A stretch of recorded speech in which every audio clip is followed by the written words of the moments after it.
माता पार्वती विश्वकाली कैसे बनी, आइए जानते हैं। इस कथा में एक समय की बात है। भगवान महादेव घने वन के मध्य एक वृक्ष के नीचे विराजमान थे। उनका शरीर तपन से व्याकुल था और उन्हें अत्यधिक प्यास लगी हुई थी। वे अत्यंत दुर्बल अनुभव कर रहे थे, मानो एक कदम भी आगे बढ़ना उनके लिए कठिन हो। उसी समय वहां एक सांप आया। उसने महादेव की व्यथा देखकर विनम्रता से पूछा, हे प्रभु, आप इतने चिंतित और दुखी क्यों हैं? महादेव ने शांत स्वर में उत्तर दिया, हे नाग, मुझे अत्यंत प्यास लगी है। इस तीव्र प्यास के कारण मेरा कंठ और शरीर दोनों जल रहे हैं, इसलिए मैं आगे चलने में असमर्थ हूँ। सांप ने श्रद्धा से कहा, हे प्रभु, आप चिंता न करें, मैं आपके लिए जल की व्यवस्था करता हूँ। ऐसा कहकर वह शीघ्रता से वन के भीतर चला गया। उसी समय माता पार्वती भी महादेव को खोजते हुए वन में भटक रही थीं। इधर सांप को एक स्थान पर एक मटका मिला जिसमें जल भरा हुआ था और वह एक शिवलिंग के समीप रखा था। सांप उस मटके को अपने मुख से पकड़कर महादेव के पास ले आया। मटके में जल देखकर महादेव अत्यंत प्रसन्न हुए और उन्होंने तुरंत उस जल को पीकर अपनी प्यास बुझाई। तृप्त होकर उन्होंने सांप से कहा,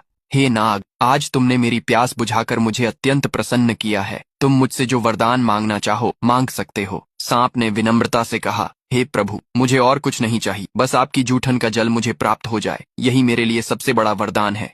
महादेव मुस्कुराए और बोले, तथास्तु, जैसा तुम चाहते हो वैसा ही होगा। इसी बीच माता पार्वती वहां पहुंची। वे अत्यंत प्यास से व्याकुल थीं। उन्होंने महादेव के हाथ में मटका देखा और बिना विलंब किए उसमें शेष बचा हुआ जल पी लिया। यह देखकर महादेव ने कहा, हे देवी, आपने यह क्या किया?